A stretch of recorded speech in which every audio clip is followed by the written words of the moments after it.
All right, everybody, install is complete, and now it has been 4 months later. That's right, I've been driving around with the Akaso DL12 for 4 months. One advantage to shooting so far in advance is when I bring you guys a product review, you can definitely believe that it's going to be a tried and true testimony. And right off the bat, I have to say I have been very impressed with this purchase. I'm a firm believer in there's no such thing as a perfect buy, but I could definitely call this a great buy. One of the biggest things is that, you know, the value that you get for the price you pay is excellent. And I'm not trying to undermine the user experience of this in any way by, you know, the value of it, the price of it. This has been a great experience. I would definitely recommend it to anybody who's looking for a dash camera and anybody who's looking to get, you know, a rear streaming camera. Very few quirks involved. Really, there's only been one quirk associated with the mirror, and I'll give you guys a breakdown of that, as well as take you on a quick browse of the OS and how it operates. But the one big, and big is over advertising. The one thing that gave me trouble is the G sensor. And what the G sensor is it's a vibration motor inside that attempts to detect whenever the car is, you know, impacted, and it will record front and rear footage for a predetermined amount of time. Basically, what was happening is during the wintertime, at the end of work, I would hit my remote start from inside the building, get my car nice and cozy before getting in there. But on 2 such occasions, I didn't get out as soon as I thought I was going to, and the car basically ran for the full 10 minutes and idled out. Now, while that was happening, it was continuously tripping the G sensor, and the dash cam basically just got confused because it was continuously being tripped. So it stayed in G sensor mode. I could not deactivate it when I actually got in the car and rebooted. G sensor mode knows when the car is parked. So when you hit the remote start, it doesn't fully boot up your car. It puts your car in kind of in a limbo. It starts the engine and the ignition isn't all the way, you know, to run. It's still in ignition lock. So the camera thinks that the car isn't running. So for whatever reason, on 2 such occasions, it just got stuck in G sensor mode and I could not reverse it. And the nuisance with that is if you take a look at the camera right now with the split screen, as you can see, this red flashing means that it is doing its normal recording. When it is G sensor, it will be yellow, and that's how you know it will be permanent footage. Red dot means that it will be overwritten when it loops all the way around. And when it is in G sensor mode, you cannot change this. As you look at the OS right now, you're seeing the split screen, which is the native boot up screen. And right now I can switch between the front camera and the rear camera and back again. G sensor mode, you can't do that. So I was stuck with this view all the way home, and as you can see, that's fairly annoying. But you know, it's a small thing.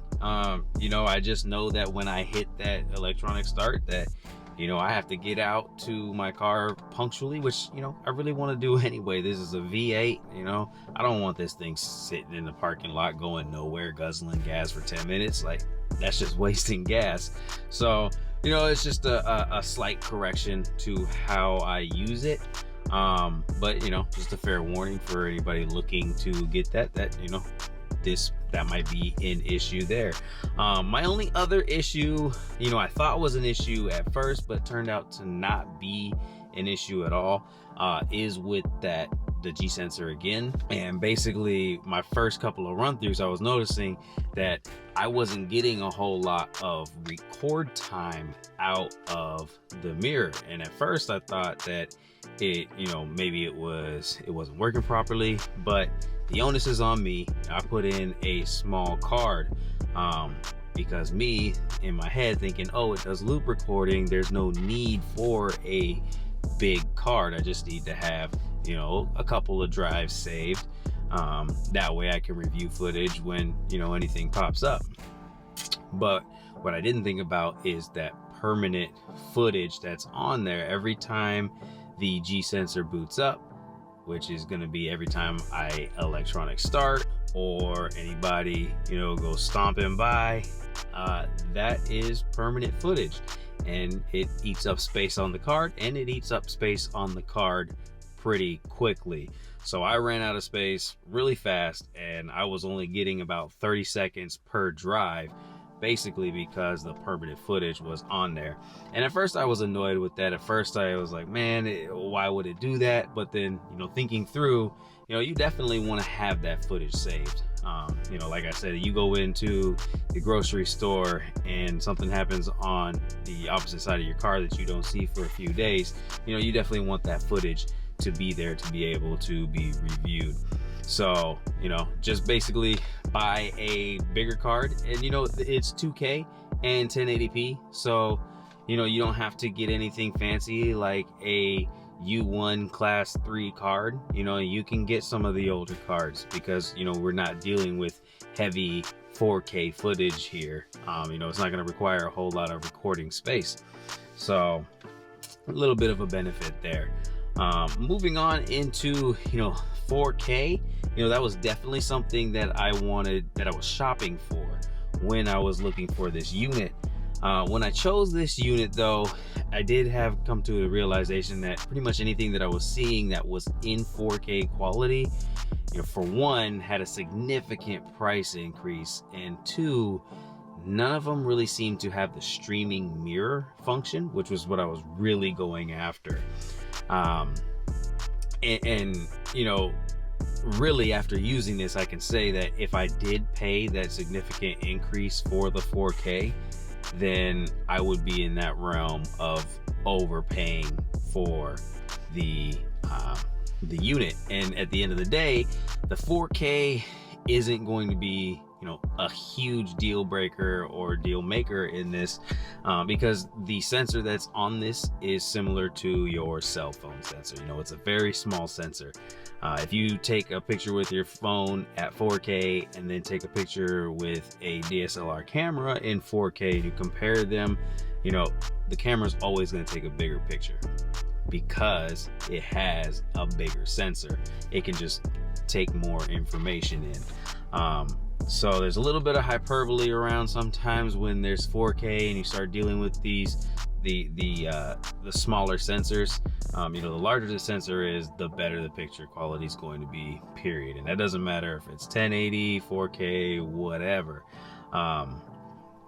So some of those things that you think you might get out of a 4K dash cam, like zooming into a license plate and being able to clearly read the license plate, doesn't always ring true. You know, especially when zooming in. Like, I think that's a lot of that's one of the big things that people bank on with 4K footage, is that they're going to be able to, and you know, zoom in on everything and have a crystal clear picture. Not with a smaller sensor.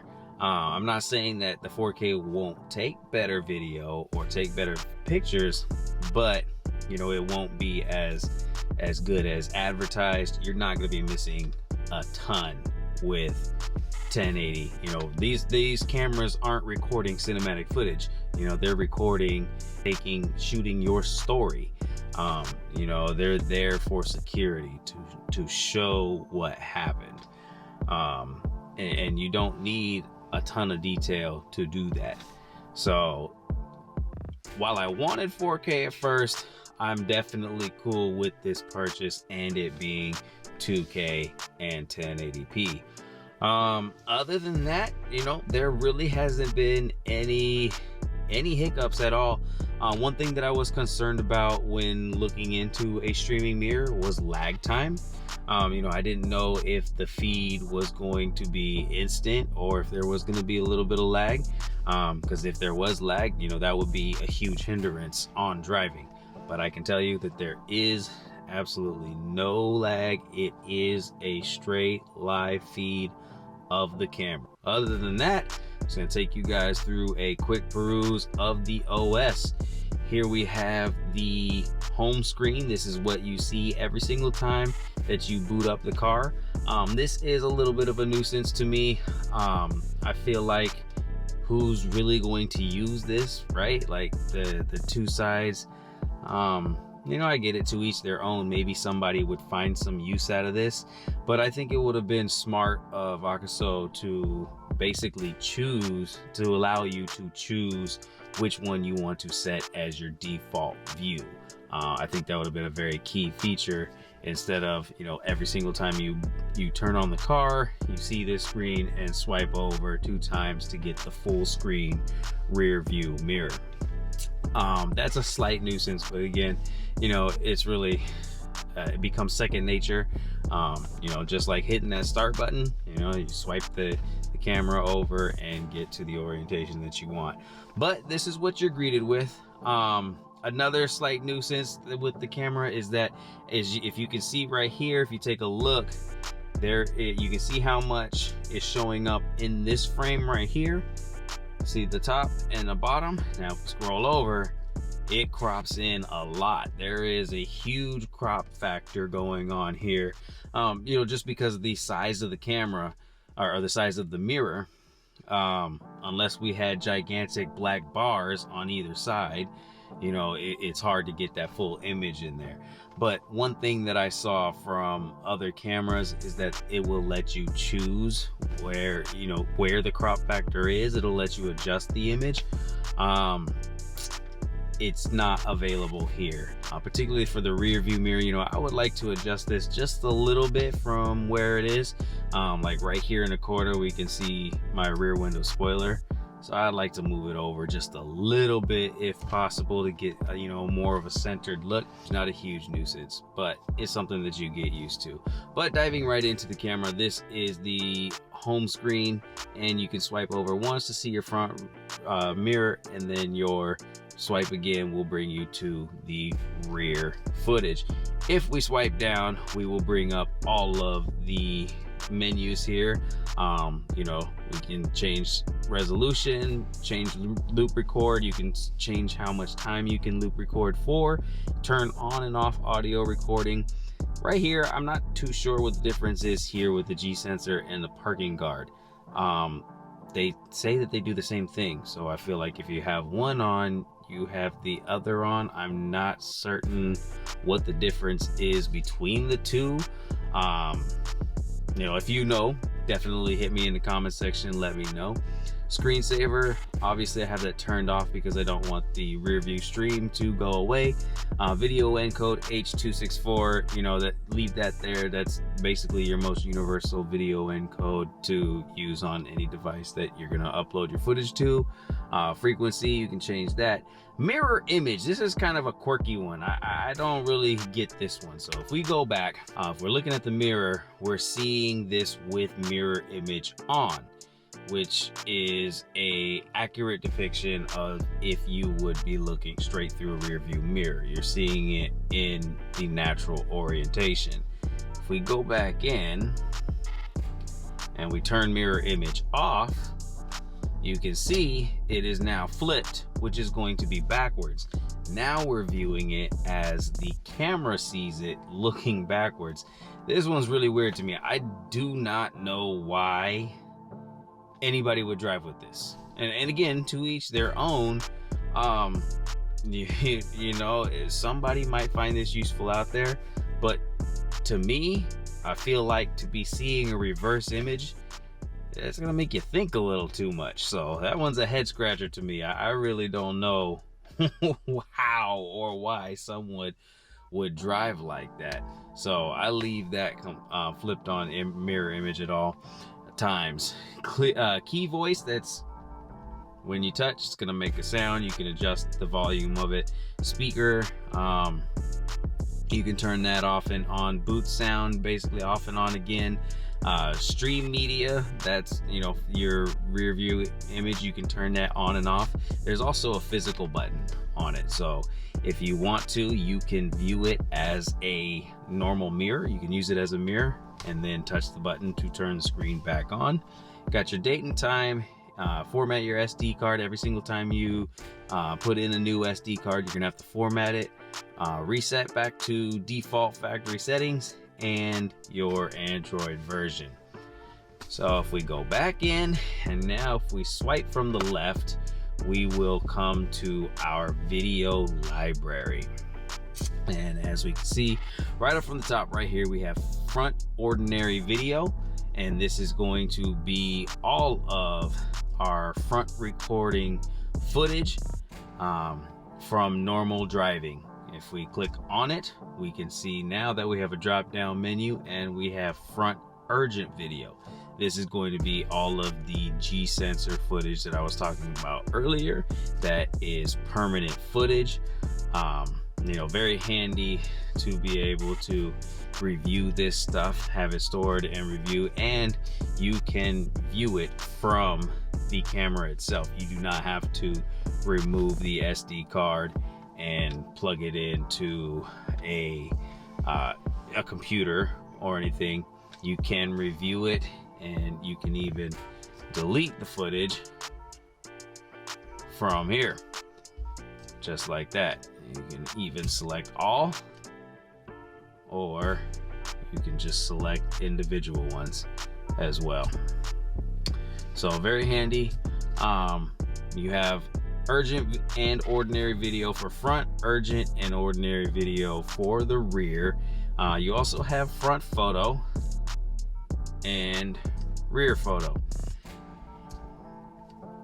If we go back to get to to start a recording or to take a photo, you just punch it right there, tap on the screen, and then it also bring up your microphone if you want to mute your microphone or start recording. You do have some quick functionality here, but that's about it. Yeah, like I said, I highly recommend this mirror. If you're in the market for a dash cam, you know, the streaming mirror for me is a win. Just eliminating all the obstacles and getting that clean feed of your rear view. It is a little bit of an adjustment when you first start using it, because keep in mind it is a wide angle sensor. Since it's a wide angle sensor, anything that's in the middle of the frame is going to look like it's really far away. So just like the warnings on your mirror say objects that mirror closer than they appear, it's actually opposite for the streaming. Objects in the mirror are farther back than they appear. And you know, it's just a little different as well, because since I mounted it in the window, it's a little further back than, you know, what you would normally view out of, you know, say your normal reverse mirror. You're not seeing the ground, so it's a bit of an adjustment. It does look like the cars are far away, but it's an adjustment that you get used to very quickly. You start learning, you know, where everything is in orientation to your car. But there you have it. You know, this is the Akaso DL12. I'll have a link down below in the description if you're looking to purchase this yourself. I know this was a long one. I know that this was a long one. When I first put it into my editor, it was upwards of 2 hours long. This thing has been a beast in editing, but trim it down as much as I can for you guys. That's gonna put the wraps up on this one. I'm Mr. J. This is Gotham Hemi. Don't forget to follow me on Instagram, Gotham_Hemi. That's where you get to see all the mods at in real time before they ever hit the channel. And until next time, I'm Mr. J. This is Gotham Hemi, and we out.